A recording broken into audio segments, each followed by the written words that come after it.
Dober dan, dragi gledalci in gledalke. S kamermanom smo na pobočju Zasavske Svete Gore, starodavne romarske cerkve Marijinega rojstva. Zelo je poznana kot utrjeni tabor za obrambo proti Turkom. Obenem je prijetna točka za zasavske izlete peš ali s kolesom.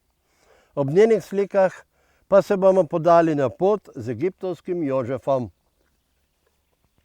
V Stari zavezi je Bog izraelski narod vodil v rasti njegove vere. Mnogoženstvo jim je bilo še dovoljeno, zato ne smemo stvari mešati z današnjim časom monogamije enoženstva. Abraham je svojih 12 sinov imel z 2 ženama in njima služkinjami. Spremljali bomo življenje njegovega predzadnjega sina Jožefa. Ob njegovi zgodbi bomo odkrili, kaj lahko povzročita zavist in nevoščljivost in kakšne so pri tem posledice. Temu grehu smo na žalost pogosto nagnjeni. Sedaj pa k zgodbi. Jožef in njegov mlajši brat Benjamin sta se Jakobu rodila v visoki starosti. Zato ju je imel rajši kot ostale sinove. Ti so bili Jožefu nevoščljivi in so ga zasovražili. Jožef je nekega dne imel preroške sanje. Iz teh sanj so bratje in očetje sklepali, da se mu bodo nekoč vsi priklanjali. S tem pa je sovraštvo do njega pognalo še globlje korenine. Jakob je bil vesel svojih 12 sinov. To je bilo očitno znamenje Božje napovedi, da bo Bog iz praočeta Abrahama naredil mogočen narod. Zaradi zavisti so bratje na Božjo obljubo pozabili in raje iskali, kako bi se maščevali Jožefu. Premišljeval sem, kaj naj še dodam, da bi nas to tako močno prizadelo, da bi vsak dan bežali pred zavistjo. Pa se mi zdi, da je zgodba sama dovolj zgovorna. Zavist Jožefovih bratov je bila tako močna, da so ga prodali madijanskim trgovcem. Očetu pa so rekli, da ga je raztrgala zver. Midijanci so Jožefa prodali v Egipt Potifarju, faraonovemu načelniku telesne straže. Gospodar je videl, da je Bog z Jožefom in da mu daje, da v njegovih rokah uspeva vse, česarkoli se loti. Postavil ga je za oskrbnika svoje hiše. Potifarjeva žena se je zaljubila v Jožefa. Ta pa je spoštoval njeno zakonsko zvezo in se ni hotel pregrešiti z njo. Iz maščevanja ga je zatožila svojemu možu. Hebrejski suženj se je hotel zabavati z menoj. Potifar je Jožefa dal vreči v ječo. Tam pa je postal znan, da zna razlagati sanje.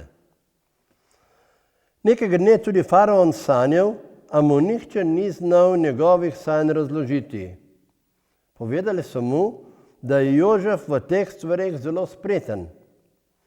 Faraon je dal poklicati Jožefa iz ječe in mu rekel: "Slišal sem o tebi, da znaš razložiti sanje." Jožef mu je odgovoril: "Ne jaz. Bog bo odgovoril faraonu, kaj mu je v blagor. Tvoje sanje pa pomenijo, da bi prišlo 7 let velikega obilja po vsej egiptovski deželi. Za njimi pa nastopi 7 let lakote. Naj faraon zdaj poskrbi za razumnega in modrega moža in ga postavi nad žitnice egiptovske dežele."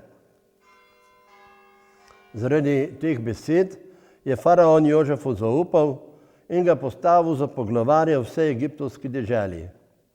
Rekel mu je: "Ti bodi oskrbnik moje hiše in po tvojem ukazu naj se ravna vse moje ljudstvo. Samo za prestol bom višji od tebe." Ta čudovita zgodba je veliko daljša. Pustimo vnemar podrobnosti posameznih dogodkov. Brati pa je treba iz pravega zornega kota. V njej se prepletajo dobrota in hudobija, zavist in zaupanje, zvestoba Bogu in oddaljenost od njega. Določene stvari bomo razmislili skupaj, ostale pa bo v sebi razglabljal vsak sam. Na ta način ne bomo naredili samo enega koraka, ampak več. Koliko? Tega ne ve nihče od nas. Razumljivo pa je, da bo njihovo število odvisno od naše notranje globine, kako bomo Božjo bližino začutili ob vsakem dogodku in tudi v nas samih. O pripovedi smo zadeli ob močan nauk za naše življenje. Jožef je sovraštvo do njega z bolečino, a mirno prenašal. Ni iskal maščevanja, ampak je do konca zaupal Božji pravičnosti. Bog je to videl in mu priskočil na pomoč. Zanimivo pri tem in tudi v našem vsakdanjem življenju je tole. Kljub tako pravičnemu in Bogu zvestemu življenju, Bog pušča določen čas Jožefa v stiski, kot da je nanj pozabil. Pa ni. Iz moje lastne izkušnje sem trdno prepričan, da nas Bog nikoli ne zapusti, posebej še, kadar si prizadevamo živeti tako, kot on želi. On sicer dobro pozna naše grehe, naše notranje slabo nagnjenja, enako dobro pa pozna tudi dobronamernost našega srca in naša prizadevanja.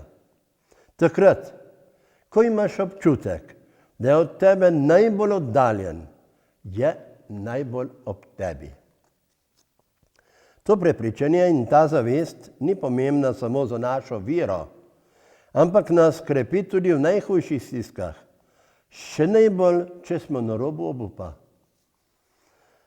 Popolnoma človeško je, da je Jakob imel raje svojega najmlajšega sina Jožefa, saj se mu je rodil v visoki starosti. S tem dejanjem se njegova ljubezen do ostalih otrok ni zmanjšala. V bratih pa je to povzročilo močno zavist. Niso se ji znali upreti. Jezus je dal lep zgled zavisti ljudi in temu nasproti Božje dobrote. Ko vsi delavci dobijo enako dnevnico, čeprav niso delali enako dolgo časa, so nekateri godrnjali. Gospodar pa jim reče, ali je tvoje oko hudobno, ker sem jaz dober?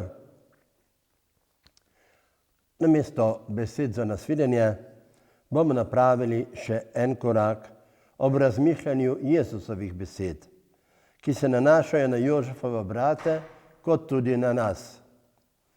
Tudi nam Bog pravi, ali je tvoje oko hudobno, ker sem jaz dober?